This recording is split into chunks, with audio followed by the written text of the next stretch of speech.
Welcome to Below the Line, where we talk about working in Hollywood from the crew perspective. My name is Skid. I'm a former assistant director and your host. Quiet on the set. Today we're talking about Drugstore June, the indie comedy starring Esther Povitsky that recently enjoyed a limited run in theaters and is now available to stream on demand. My guest is the cinematographer Sherri Kauk. Sherri, welcome to Below the Line. My pleasure to be here. Thanks, Skid. I'm happy to have you on the show. Quick warning for listeners, today's conversation may contain spoilers, but we're going to try and go light on them because I'm guessing not a lot of you have seen the film yet. Let's start with that. Whatever project we feature here on Below the Line, I always watch it first. Now, Drugstore June is not winning on Rotten Tomatoes, and consequently, I went into this screening with low expectations. But, spoiler alert, this film was a lot of fun. Sherri, tell me how you got involved with this production and what you were thinking when you first read the script. Absolutely. I know we all do it, right? Throughout our movies, we check on Rotten Tomatoes. And I think even when I first saw the script, it took me a minute to understand what is this film? Gummy bears and a heist movie and kind of a millennial languaging I had no clue about. I did a lot of Googling for some woke vocabulary. Got quite the education myself. But at the end of the day, what I realized is, we take life so seriously sometimes. We want movies to mean so much. And what Drugstore June is about is laughing, is about having fun and about just enjoying time together. So it did make it to movie theaters, which for a $1 million indie feature, to screen its premiere at the Grauman's Chinese, to then also premiere in New York City, but not just the two coasts. It's screening inland. I was talking to my sister in Columbus, Ohio this week about trying to get her to the movies. I saw it was screening in a film theater in Columbus, and it's in Las Vegas and Austin, Texas. So it might not change your life like the iPhone or like some films that we saw and see, throughout our years of watching movies, but it'll stop you for a moment and let you laugh out loud and really walk away with a smile. And sometimes that's what a movie needs to be. Share that point. I think that's the risk of an earlier release where we're all just coming off the Oscars and our minds get in this set of like the best films we've seen the year before and sort of wanting to carry that weight, but then actually going in with low expectations and then just sort of getting into the rhythm of the film. From start to end, it carried me right through. But we're going to go a little deeper on the technical side. Now, talk to me about what you brought to it and then what you did with the script from a cinematographer's point of view. Every time I approach a project, I bring everything I can. And part of it is realizing what will that be for this particular film. Working with Nick, who's the director, he's a film fanatic. He loves the history of cinema. So he wanted to bring a film and an approach to filmmaking the way the classics did.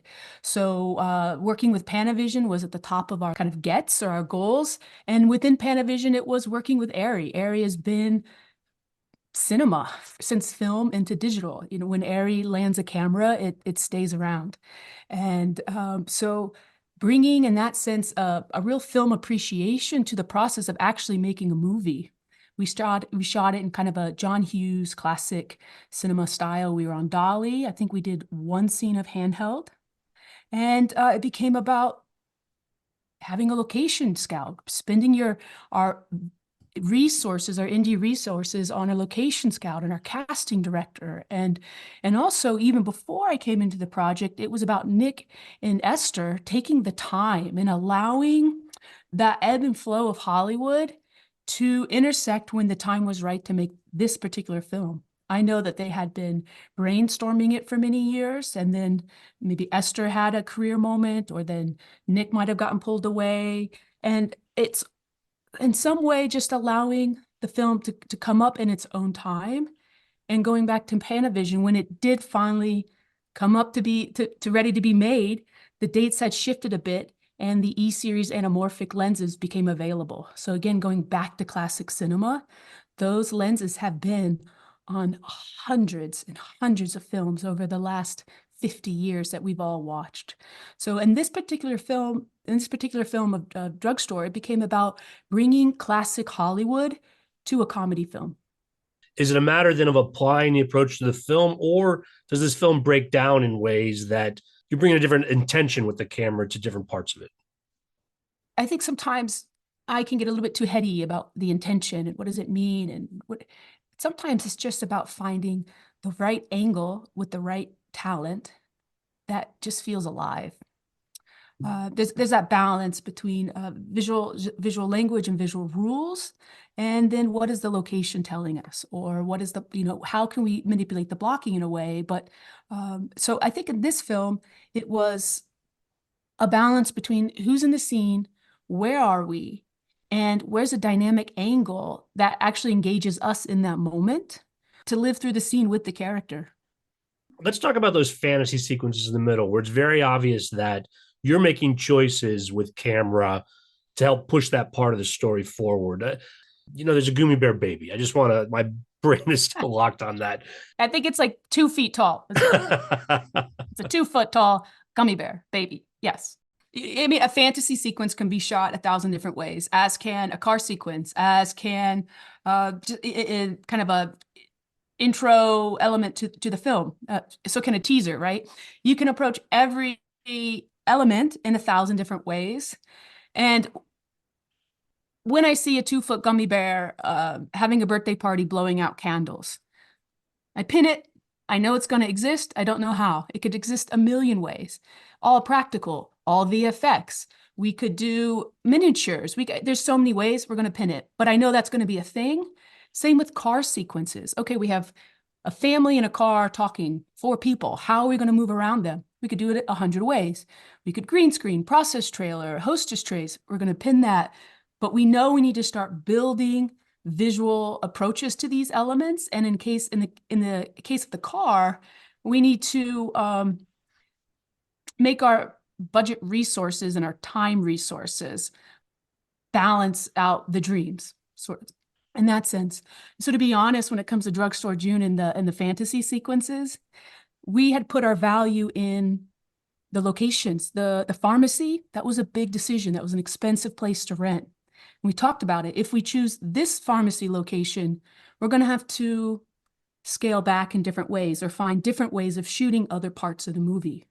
If we want a process trailer for the family vehicle, for the family scenes, again, is that where we want to put our time? Because it takes a lot of time. And that location to secure the roads in an affordable way was an hour and a half outside of LA.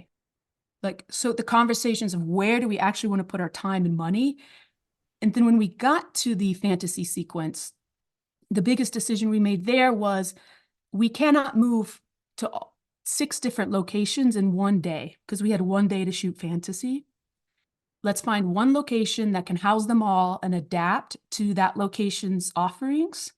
And then it really, unfortunately, in this case, because we spent a lot of time and resources on some of these other gets, the fantasy sequence became, what can we do with what we have now in an hour and a half per scene? And we have lights, we have smoke, we have costume, and we have really funny actors. Ready, go. So as much as we could production design it, and Jen, our production designer, to ask a feat of 6 locations in one day that have a special look and feel, to ask our grip team to be moving the camera constantly, that is just a Herculean ask for a one-day shoot. And at that point, what I'm doing is looking at the monitor. We're talking about it. Is it funky enough? Is it feel enough? Is it blue enough? Does it look too much like reality? We're making on-the-fly decisions with color temperature, with skewing of the color matrix, with change the light, put the light right behind the person, right behind June, so it flares out. And then we're pretty much in a dead sprint while trying to pick at the details as much as we can. So the fantasy became the fantasy, and then you take it into post, you do all the editing you can have with it, some dissolves, cuts, timing, zooms, and then you put it into color. And colors where, when we picked the LUT, which was like a Kodak 5218 representative film LUT, choosing to go film, actually put some visual restrictions on really pushing the look of the fantasy so far, because film, quote unquote, breaks. It overexposes, it breaks down in different visual ways. So we had to then play with that. But so the fantasy came out fun. They had a great soundtrack. We love good soundtracks. And other than that, it was like the classic duck, cool and calm on the top, but frantically kicking below the surface for sure on the fantasy sequences. I'm very impressed that you filmed all of those in one day. Like it wouldn't have occurred to me from a planning perspective that it was even possible. And then, but to be able to make those decisions, it suggests a trust of this team and what the vision was of what you were trying to achieve, that everybody could bring their expertise. Otherwise, it just would have, you just stumbled on the second scene and that would have been the day. Be done, right? Yeah, and I want to talk to that. Actually, and the caveat is the fantasy sequence in the diner. Of course, we did shoot that while we had the diner, but then that put that at the end of a really robust day. So how can you squeeze in a fantasy sequence? But what you just said reminded me too, so much of the value choices of this production came in pre-production. I came in late a little bit. The schedules had changed. A DP that I know very well, he could no longer shoot the film. And thank you to Seamus Tierney for recommending me and whoever else, but I was able to come on board. And this production had 3 weeks of paid prep for pre-production for the HOD. So in that 3 week time, I live a little bit outside of LA. I kind of moved into LA a bit so I could stay really close to the director. We had a short amount of time together before we started rolling. We went to many locations and scouted. I went with Jen, our production designer. Allison costuming came on, costume designer, and production spent that time in prep. And we did hair, makeup, lighting, camera, lens tests at Panavision. So exactly what you said. Once we get to day 1, day 2, day 3, it's no problem being ready for day 1, right? Everybody can get through day 1, hopefully, but then the momentum, the train starts rolling and it becomes just a game of just keeping up at some point. And the challenge is how to stay ahead every single day. And that 3 weeks of prep was a big choice for an indie film to spend that time, almost more time than the actual filming, or almost as much time as the actual filming. It's a big deal. Yeah, that is atypical. And on a major budget film, 3 weeks is nothing. But with an indie film, that's a huge commitment, as you mentioned. How would you compare that to other films of this size? Yeah, it's interesting. I think everybody gets to choose their own norm. $1 million is not a lot when you really start breaking it down, and that's not even talking about music royalty rights. So to take 3 weeks, that's a big choice. We would have prepped 3 weeks without paid, but it would have been much more difficult to have the coordination, everybody getting at one location at a time. We have to have somebody arriving there to let us in. We're going to have some production meetings, like to be able to pull 20 people in together. And in a very official way, you kind of need to make it official. I had that much time on a $6 million film prep, and I've had no time on a $500,000 prep. Again, we all do the prep that we can, but when production can make it kind of official and we are all there, blocking that time out, it just makes a huge difference on the day. Even just being able to be in the same spaces early before shooting. It's just a really big value add to any production. Now, when we're talking about value add, when you were specifically talking about doing the fantasy sequences on the fly and where to place lights and such, it reminded me, looking at your IMDb history, that you came up through lighting into cinematography. And I'm curious how lighting plays a role for you. Again, just having that experience versus one of the other paths. There's definitely not one path, but if you want to be a cinematographer, knowing lighting is the key to being fast on the turnarounds, to being fast on shooting multiple cameras when you need to, being able to place multiple cameras in one lighting setup, and knowing how to very quickly educate the lighting setup when I'm moving in for coverage. So I think having a lighting upbringing is really about, in some sense, speed and quality, but then also how many times have I watched or seen it? How many times have I seen a poster of a film, an indie film? It looks amazing. And then I rent it or I download it or, go to the movies. And when I hit play, I don't know, all of a sudden the first scene is not like the epic poster. Or how many times have I watched a trailer and the trailers tricked me? And again, the opening sequence is just not there. So many times it's the lighting, really being able to just replicate both the technical quality of light, but then the feeling of light. It's difficult. It's very difficult. So I think coming up through lighting has given me the respect. It's also launched me in a still very long linear line of just getting better and better and better.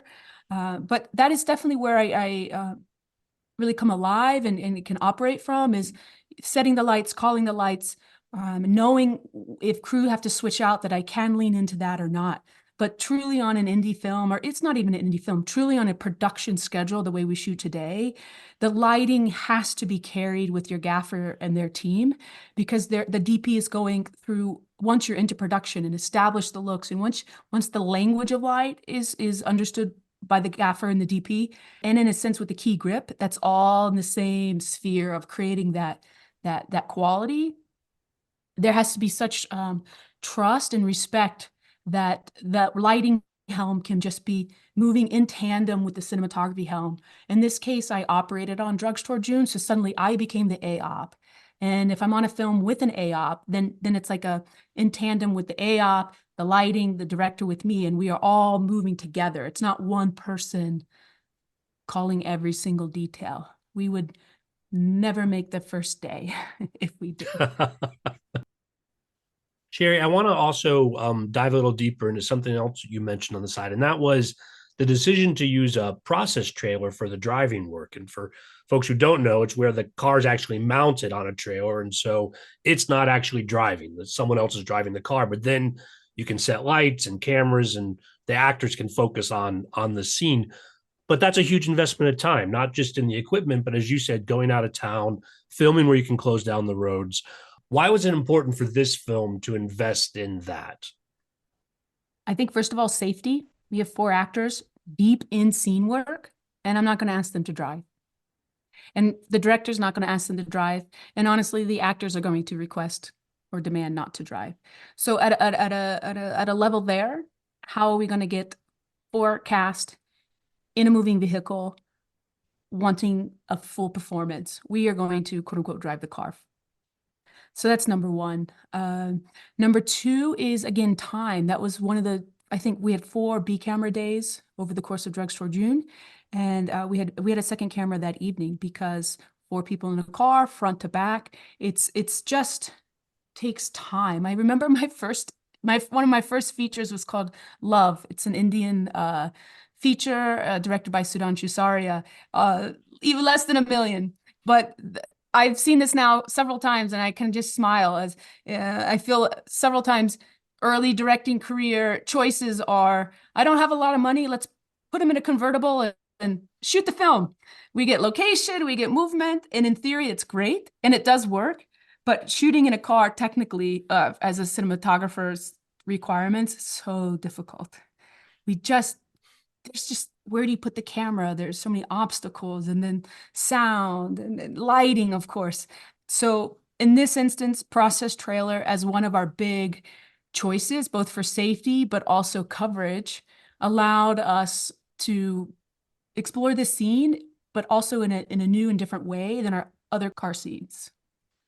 And this is one, though, where being an indie film, I'll just tell you real quick, we went out to a university about an hour east of LA, and it was great. They had paved roads.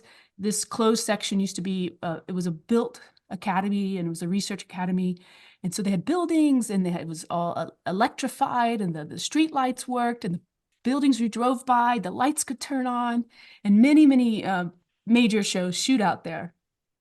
And the day before we filmed, they had a power outage. Oh, no. And I thought, what? This is unacceptable. We must get power. And we had no ability to bring in a generator and light a 1.5-mile strip. And, so even on your best attempts, you sometimes just have to roll with it. So our night scenes are definitely night out the window. We talked about that fantasy sequence and how a lot of the cinematography choices really jump out to make that scene work. I think something I had a lot of fun with this film, in contrast to some of my previous features, is I really wanted to play with color saturation. Sometimes I really just sort of land at a neutral color balance. I love white light.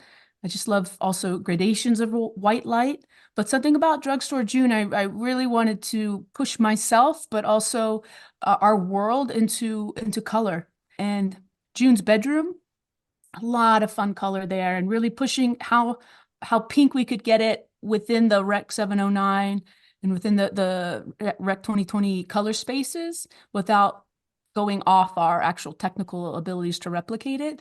June's brother's bedroom has a lot of fun color. Allison brought color in the costumes, and also if you go back to her bedroom, Jan, with the set deck, a lot of color pops, and so that just allowed me to have a lot of fun and also have a way of introducing color that doesn't stand out. Obviously, the fantasy is color. We had kind of found on the day that teal blue look, and then bringing all of that in to post, working with Alistair at PhotoChem, he found this beautiful contrast or back and forth between the blue hues of Drugstore June and the red accents.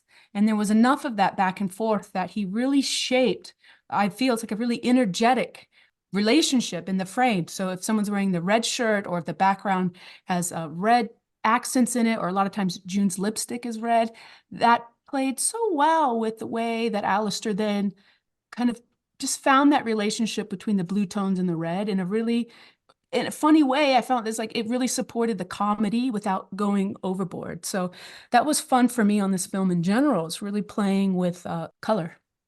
Talk to me about choices you made that maybe aren't as obvious, but that if I'm paying attention as a viewer, might give me some new depth of understanding in the film. I think one of the biggest choices, and it's not a choice I made, but it's one that once I recognized it, just I could see the whole film. The film is written in 3 acts, but it's written in a way that each act changes in the script. I think that the film starts during the day. We're with June in the drugstore and her home, and there are a lot of day scenes, and she doesn't really have a mission in life yet. And then the mission is presented. We have a robbery. She's going to go on a mission to find out who did it. So our film turns into a whodunit. And at that moment, when she decides to go on the mission, the second act begins. And the majority of the second act is at night. So we have an immediate visual change, and we also have a kind of a tone change. Now we have a goal. Now we are no longer just sort of meandering through life. We are again on our mission. And then again, when the third act arrives, we've discovered who did it. We are now going to kind of resolve all of our relationships and see what the consequences are of the robbery and things like that. The script, again, switches back to day. And we return to the drugstore during the day. We return to June's house during the day. So this was a part of the script writing process with Nick and Esther that built in certain cues of style of shooting, but also the look of the film itself. So I thought that was a great way of pushing a script and a story into a visual space from the very first words on the page. We talk a lot about collaboration here at Below the Line, given the necessity of crews coming together. But you've mentioned it a couple of times, Sherri, and I imagine the pressures with a low budget production that's even more critical. Was there anything unique about how the team came together on this project, or anything that really struck you about the team building in general? I think inherent in Drugstore June is everyone at some point, because it's an indie film, rates are not even scale. There's no such thing as scale. Rates are just, this is what they have. This is what we have. I think at some point with Drugstore June, everyone that I worked with came to a yes and a reason why to say yes. And when the people that I worked with on Drugstore arrived with that reason, it just really upped the level. It really upped the level of what people wanted to create inside the frame, what they wanted this experience to be, and what they wanted the movie to be. Because we have a rock star cast. It's incredible, the cast. And when you can't shoot fast enough, you can't be close enough to a cast's home, you can't pay enough. So everyone, I feel like, had a reason for being there.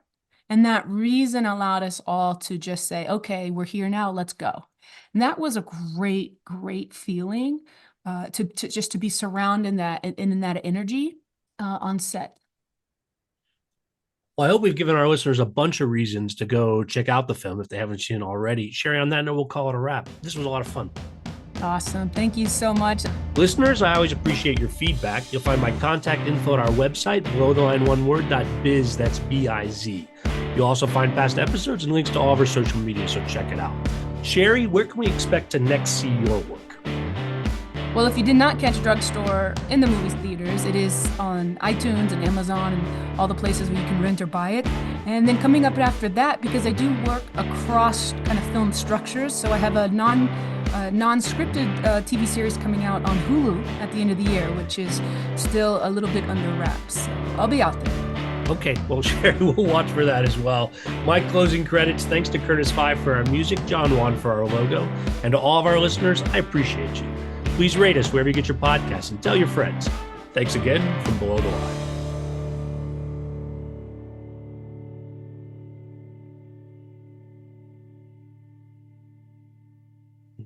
That's cool.